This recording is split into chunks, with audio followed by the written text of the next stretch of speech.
우리에게 주시는 하나님의 말씀 보도록 하겠습니다. 마태복음 15장 21절에서 23절에 있는 말씀, 28절에 있는 말씀까지입니다. 같이 합독하도록 하겠습니다.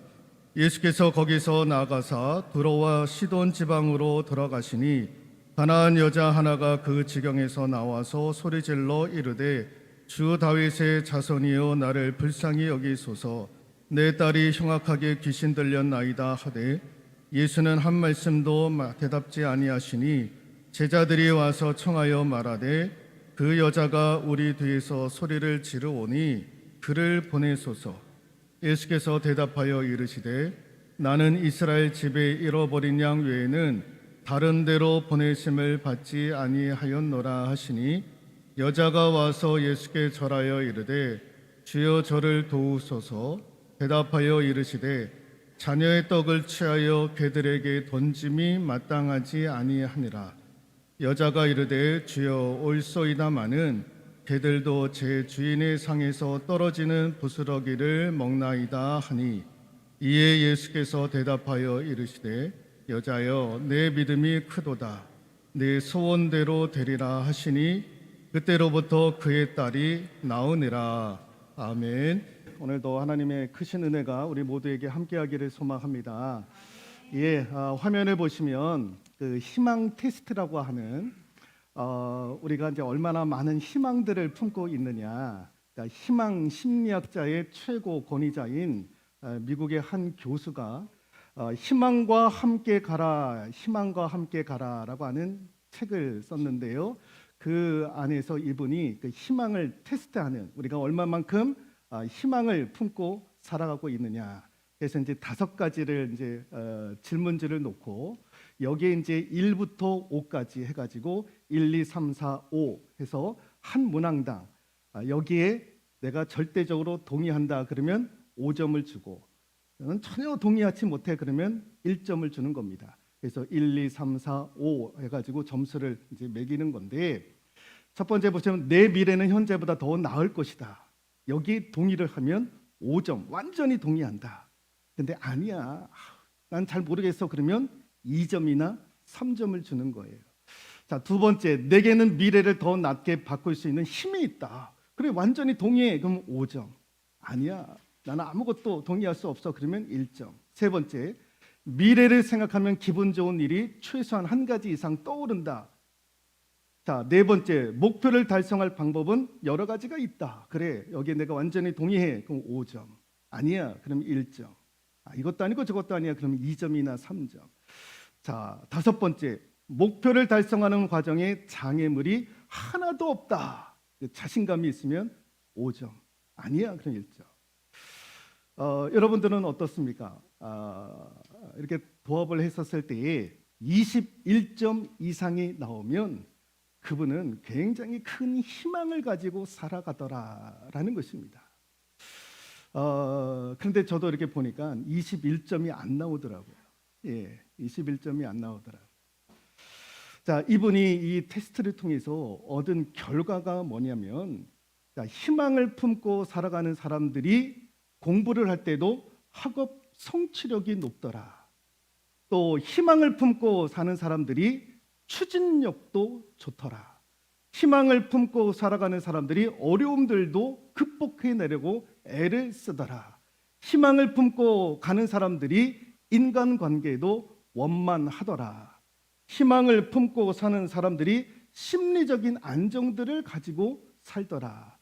희망을 품고 사는 사람들이 장애물들도 잘 극복해 가더라라고 하는 연구 결과를 얻게 되었다라는 것입니다. 그런데 이런 희망을 품는 데 있어서 또 장애물도 있더라는 거예요. 그게 뭐냐? 첫 번째가 절망이더라는 거예요. 절망. 사람이 한번 절망하기 시작하면 일어나기 힘들다라는 거예요. 모든 것이 다 무너졌는데 이게 어떻게 회복될 수 있겠는가? 안 된다라는 거예요. 그러니까 이것이 한번 나를 지배하기 시작하면 희망의 줄을 잡지 못하더라라는 것입니다. 또 하나가 뭐냐? 권태라는 거예요. 권태. 늘 똑같다라는 거예요. 어제도 똑같고 오늘도 똑같고 미래도 똑같을 것이다. 왜? 지금까지 내가 그렇게 살아왔으니까. 다람쥐 쳇바퀴 돌아가듯 그렇게 살아왔는데 아무런 변화가 없더라. 어제도 똑같고 과거도 그렇고 지금도 그렇고 앞으로도 그럴 것이다 라고 생각하시는 분들에게 희망은 오지 않더라라는 거예요. 그래서 희망을 붙잡는 데 있어서의 장애물이 뭐냐? 절망과 권태다라는 것입니다. 그런데 성경은 우리에게 뭐라고 말씀을 하시느냐? 이런 장애물이 있다 할지라도 희망을 품어야 된다라는 것입니다. 희망을 가지라라는 거예요. 우리 하나님께서 우리에게 말씀하시는 게 같이 한번 읽어볼까요? 여호와의 말씀이니라. 너희를 향한 나의 생각을 내가 아나니 평안이요 재앙이 아니니라. 너희에게 미래와 희망을 주는 것이니라. 예레미야 29장 11절에 있는 말씀. 예레미야 선지자가 하나님의 말씀을 받고 우리에게 선포하시는 말씀이 무엇이냐? 너희에게 미래와 희망을 주는 것이라 라고 우리 하나님께서 우리에게 말씀하시는 거예요. 우리 하나님은 우리에게 희망을 주고 미래를 주기를 원하시는 거예요. 그래서 희망을 품어라, 미래를 품어라, 꿈을 가져라, 소망을 가져라 라고 우리를 향해서 분명하게 말씀을 하고 있는 거죠. 그러므로 저와 여러분들이 소망과 희망을, 꿈을, 비전을 품을 수 있기를 소망합니다. 오늘 우리가 익히 잘 알고 있는 가나안 여인에 대한 이야기가 나옵니다. 이방 여인이었던. 근데 이 딸이 귀신 들려가지고 고칠 수가 없는 거예요. 여러분, 귀신 들린 거는 영적인 문제 아닙니까? 영적인 문제는 육적으로 풀 길이 없는 거예요. 여러분, 귀신이 들렸는데 무슨 의학적인 방법을 가지고 고칠 수 있습니까? 귀신 들린 사람을 약으로 고칠 수 있습니까? 뭐 주사를 놓아서 고칠 수 있습니까? 의학적인 방법을 가지고 고칠 수 있습니까? 여러분, 영적인 문제는 영적인 문제로 해결해야 되는 거예요. 근데 영적인 문제를 가지고 육적인 문제를 들이대면 여러분, 영적인 문제는 육적으로 해결할 길이 없는 거예요. 오늘 이 가나안 여인, 이방 여인의 딸이 귀신 들렸던 거예요. 얼마나 힘든 나날을 보냈겠습니까? 딸도 그렇고 부모도 그렇고 어머니도 그렇고. 그런데 이 여인이 소문을 들었던 거예요. 예수님을 만나면 예수님은 병든 자도 고칠 뿐만 아니라 귀신 들렸던 자도 자유케 했던 그 고침, 그런 역사와 은혜를 베푸실 분은 예수님이시다라고 하는 이야기를 듣고 어느 날 이 지역으로 예수님이 오셨던 거예요. 그래서 그 소식을 듣고 그냥 뭐 헐레벌떡 해가지고 나아가는 거예요. 그래서 이제 예수님 앞에 나와가지고 내 딸이 귀신 들렸으니까 나를 좀 고쳐달라, 우리 딸을 좀 고쳐달라라고 이야기를 합니다. 그래서 주 다윗의 자손이여 내 딸을 불쌍히 여겨달라고, 우리를 좀 불쌍히 여겨달라고, 우리 딸이 흉악한 귀신에 들렸으니 여기서 자유케 해달라고, 노임받을 수 있도록 은혜를 베풀어 달라고 이야기를 하게 됩니다. 그런데 우리 예수님이 꿈쩍도 하지 않는 거예요. 그 제자들이 얘기를 하는 거예요. 참 안타까운 사연을 듣고 이런 여인이 우리 예수님 앞에 나왔는데 왜 예수님 꿈쩍도 하지 않습니까? 무슨 조치라도 좀 취해야 되지 않겠습니까? 라고 얘기를 하는 거예요. 그랬더니 예수님께서 제자들에게 하시는 말씀이 뭐냐? 나는 이스라엘의 집에 잃어버린 양 외에는 다른 데로 보내심을 받지 않았다라는 거예요. 나는 내 백성을 위해서 왔다라는 거예요. 저 이방 여인들까지 내가 그렇게 관여할 바가 아니다. 나는 이스라엘 유대인들을 위해서 내가 왔다라는 거예요. 저 이방인 여인, 그럼 나와 상관이 없다라는 거죠. 그런데 그 이야기를 듣고 이 여인이 아니라고, 그럼에도 불구하고 우리를 좀 불쌍히 여겨달라고, 귀신 들린 내 딸을 긍휼히 여겨달라고 얘기를 하는 거예요. 그래서 우리 예수님이 그냥 뭐 귀찮은 김에 했던 한마디가 자녀의 떡을 취하여 개들에게 던짐이 마땅하지 아니하니라 라고 얘기를 했던 거예요. 그러니까 이게 무슨 말이냐면은 이 지금 가나안 여인과 흉악한 귀신 들린 딸 향해서 니들은 개다, 개보다도 못한 놈들인데 어찌 은혜를 베풀 수 있겠느냐라고 이야기를 했던 거예요. 예수님 입에서 이러한 이야기가 나왔던 거예요. 니들은 개만도 못한 놈들이다. 그러니 어찌 은혜를 베풀 수 있겠는가라는 거예요. 제자들도 놀랐을 거예요. 아니 어떻게 예수님 입에서 저런 이야기가 나올 수 있을까? 저런 모욕적인 그런 이야기를 할 수 있을까? 여러분들 이상하잖아요. 이상하잖아요. 어떻게 예수님 입에서 저런 이야기가 나올 수 있을까? 그런데 우리가 이 마태복음 13장, 14장부터 이렇게 쭉 읽어보면 예수님의 심기가 참 좋지만은 않았겠구나라고 하는 그런 저 나름대로의 이해가 되더라고요.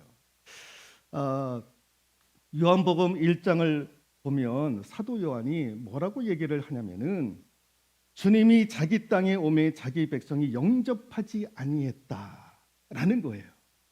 그러니까 이 세상의 사람들이 인류를 구원하기 위해서 예수님께서 이 땅에 오셨는데 사람들이 예수님을 영접하지 않았다라는 것, 배척을 했다라는 것입니다.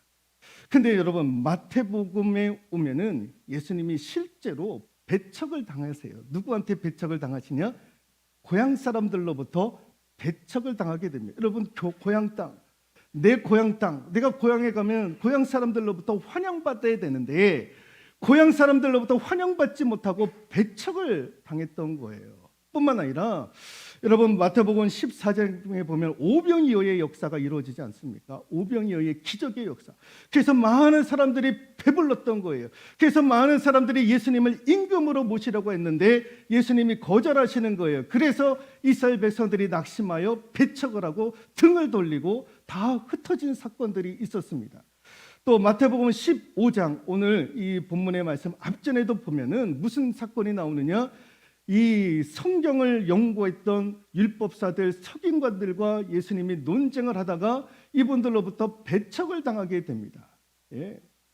그러니까 지금 누구 하나 자기의 그 동의를 해준다거나 힘을 실어준다거나 그런 분들이 있는 것이 아니라 다 예수님을 배척을 했던 거예요. 그러니 얼마나 낙심이 되었겠습니까? 예수님은 신이지만 육신의 옷을 입고 있었던 사람인지라 심기가 많이 불편했을 것이고 낙담했을 것이고 영적인 에너지도 많이 잃어버렸을 것입니다. 그래서 안 되겠다. 마음도 지치고 육신도 지치고 그래서 쉴 겸 해가지고 이 두로와 시돈이라고 하는 이방 땅에 가셨던 거예요. 쉬시려고. 근데 오늘 갑자기 이 여인이 나타나가지고 우리 딸이 흉악한 귀신에 들렸으니 고쳐달라고. 내가 지금 쉼을 누려야 되는데 갑자기 이방 여인이 와가지고 그러는 거예요. 그래서 너무 심기가 불편하고 또 힘도 나지 않고 그래서 던졌던 말인데 그 말이 우리가 듣기에도 조금 불편한 이야기를 예수님께서 하셨던 거예요. 자, 그 이야기를 들었던 이 가나안 여인, 흉악한 귀신 들렸던 딸의 어머니가 그 이야기를 듣고 여러분 우리 같으면 야 네가 예수면 예수지. 네가 뭔데 나한테 그런 심한 욕을 할 수 있겠느냐. 네가 사람을 고치고 일으키고 귀신을 쫓아낸다 한들 네가 나한테 욕을 할 수 있겠느냐. 여러분 대부분 우리 같으면 그렇게 반응하지 않겠습니까? 네가 뭔데 나한테 그런 쌍욕을 하느냐. 그런 모욕적인 이야기를 할 수 있겠느냐라고 하지 않겠습니까? 근데 오늘 이 여인이 뭐라고 얘기를 하냐면은 주님 그렇습니다. 주님 말이 100번 옳습니다. 우리는 이방 여인이고 이방 사람이고 개만도 못한 취급을 받고 있는 족속들입니다. 주님 말씀이 맞습니다. 1000번 100번 맞습니다. 그런데 어떻게 자녀에게 그런 떡을 개에게 줄 수 있겠습니까? 주님 말씀이 맞습니다. 그러나 주님 한 번 더 생각해 보십시오. 개들도 주인의 밥상에서 떨어지는 부스러기를 먹지 않습니까? 그런 은혜를 나에게도 좀 주십시오. 라고 이야기를 하게 됩니다. 그 이야기를 듣고 우리 주님께서 28절에 뭐라고 말씀하시느냐? 이에 예수께서 대답하여 가라사대 여자여 내 믿음이 크도다. 네 소원대로 되리라 하시니 그 시로부터 그의 딸이 나았다라는 거예요. 예수님께서 안수기도도 하지 않았고 터치하지도 않았는데 그 이야기를, 여인의 이야기를 듣고 내 믿음이 크도다, 내 소원대로 될지어다, 그 시에 귀신이 떠나가고 이 귀신 들렸던 딸이 자유케 되어지는 은혜를 경험하게 되었던 거예요. 왜 예수님이 이런 은혜를 베푸셨을까? 예? 방금 전까지는 심한 모욕적인 언사를 하셨는데 왜 단번에 또 고쳐주셨을까? 근데 이 여인의 이 한마디가 예수님을 감동케 하셨던 거예요.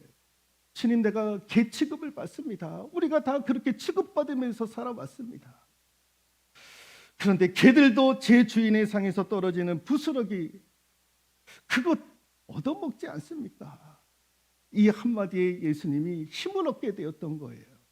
야, 어떻게 이런 이방 여인이 이런 이야기를 할 수 있느냐라는 거예요. 나도 내 고향 땅에서 내 고향 사람들이 나를 배척하고 나에게 은혜 입었던 사람들이 나에게 등 돌리고 다 돌아가는데 어찌 이 이방 여인, 개 취급을 받았던 이 이방 여인이 이런 얘기를 할 수 있겠느냐? 그 이야기에 감동받아가지고 힘을 내게 되었던 거예요. 힘을 내게 되었던 거.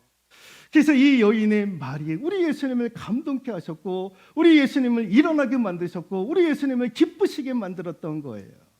오늘 저와 여러분들이 이 가나안 여인처럼 우리 주님을 기쁘시게 해드릴 수 있기를 소망합니다. 내가 하는 이야기를 통해서 우리 주님도 기뻐하고 벌떡 일어나고, 야, 너의 그 한마디 때문에 내가 힘을 낼 수 있겠구나, 너희들의 그 한마디 그 때문에 내가 힘을 얻을 수 있겠다라는 그런 은혜의 역사가 오늘 우리 가운데 펼쳐질 수 있기를 소망합니다.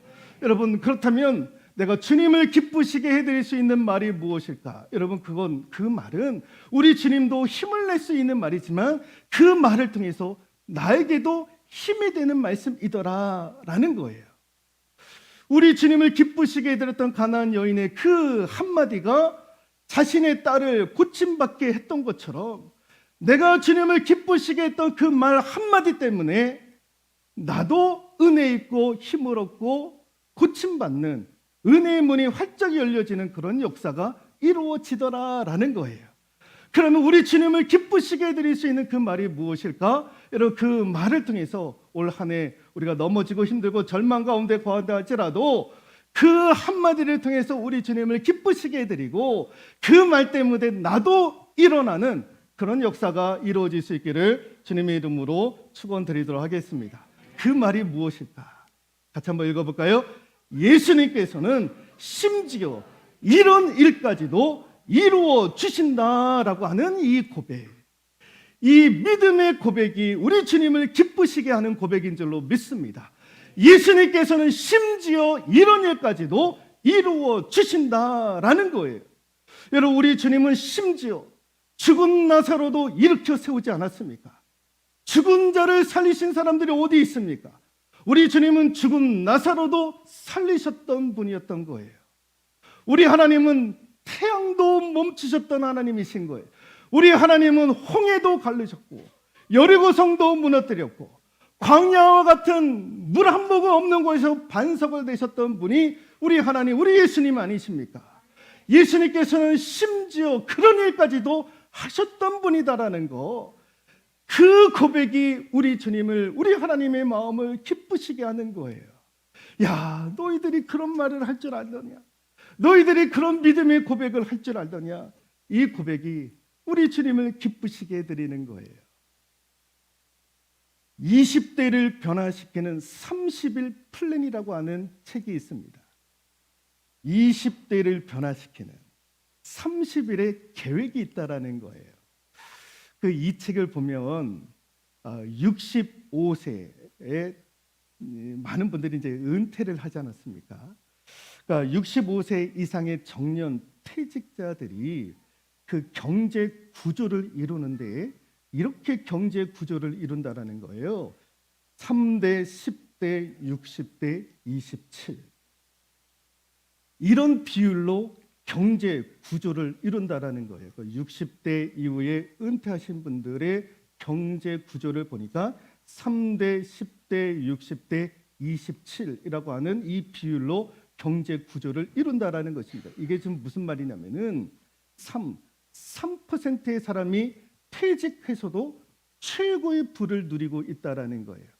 10%의 퇴직자들 가운데에 퇴직 전과 퇴직 후에 별다른 경제력의 차이가 없는 거예요. 경제력의 차이가 없는 거예요. 퇴직을 하나 퇴직 이후나 경제에 큰 타격을 받지 않는 분들이 10%가 있다라는 거예요. 그리고 퇴직하신 분의 60%는 간신히 생활을 유지할 정도의 분들이 은퇴를 해가지고 그냥 겨우겨우 간신히 그렇게 노년을 보내시는 분들이 있다라는 겁니다. 그리고 27%는 누군가의 도움을 받지 아니하면 살 수 없는 분들, 은퇴자 중에. 자, 그런데 이 책에서 3%의 사람들에 해당하는 사람들, 퇴직을 했음에도 불구하고 최고의 부를 누리는 사람들은 어떻게 해서 퇴직을 했는데도 저런 부를 누리고 사는가에 대해서 연구를 했는데 그 결과가 뭐냐? 이분들은, 이 3%에 해당되시는 분들은 젊었을 때부터 자신의 목표를 수첩에다가 늘 적어놓고 수시로 끄집어내서 그것을 확인을 했더라라는 거예요. 확인하고 읽고 이것을 습관적으로 행했다라는 거예요. 젊었을 때부터 자신의 목표를 글로 적어가지고 수첩에 글로 적어서 수시로 그것을 읽고 확인했던 사람들, 그 사람들이 은퇴를 해서도 최고의 부를 누리고 있더라라는 것입니다. 화면을 보시면 이분이 루 홀츠라고 하는 분입니다. 루 홀츠. 이분이 2020년도에 지금 백악관에서 자유의 메달이라고 하는 상을 받아서 이제 기념하여서 찍은 사진입니다. 자유의 메달, 그러니까 미국에서 미국인들에게 주는 자유의 메달인데 미국의 안보와 이익과 경제적인 것 모든 것에서 선한 영향을 끼쳤던 분들에게 주는 메달입니다. 그래서 2020년도에 루 홀츠라고 하는 이분이 자유의 메달상을 수여를 하게 되었고 이렇게 이제 사진을 찍게 되었던 거예요. 이분이 누구냐? 이 최고 경영자 예수라고 하는 책이 있습니다. 이 책에서 이분에 대해서 이제 소개를 하고 있는데 20대 중반에 다니고 있었던 직장에서 해고를 당하게 됩니다. 근데 해고를 당한 그쯤에 무슨 얘기를 들었냐면은 꿈을, 비전을 종이에 쓰면 이루어진다라고 하는 누군가의 이야기를 곁길로 듣게 되었는데 그게 잊지 않고 머리에 남았던 거예요. 그래서 자신의 꿈을 종이에 기록하기 시작을 했던 거예요. 그래서 두 가지를 기록을 했는데 그 당시에 그게 뭐냐? 첫 번째가 백악관 만찬에 초대받는 유명한 사람이 되리라라고 하는 첫 번째 목표를 세우게 되고 두 번째 목표가 뭐냐? 미국 최고의 미식 축구팀 코치가 되리라라고 하는 두 가지 꿈을 설정을 하고 종이에 기록을 하고 그것을 날마다 끄집어내어서 읽기 시작하고 확인하기 시작을 했던 거예요. 그런데 정말 거짓말 같은 그런 이야기가 현실로 다가왔던 거예요. 미국은 미식 축구가 굉장히 유명하지 않습니까? 그러니까 미식 축구 한다고 그러면 다 그냥 매진될 정도인 거예요. 근데 최하위 팀을 맡아가지고 그 해에 최우수팀으로 만들어냈던 거예요. 그래서 하루아침에 이분이 유명 인사가 되어가지고 백악관의 만찬자로 초대를 받았던 거예요.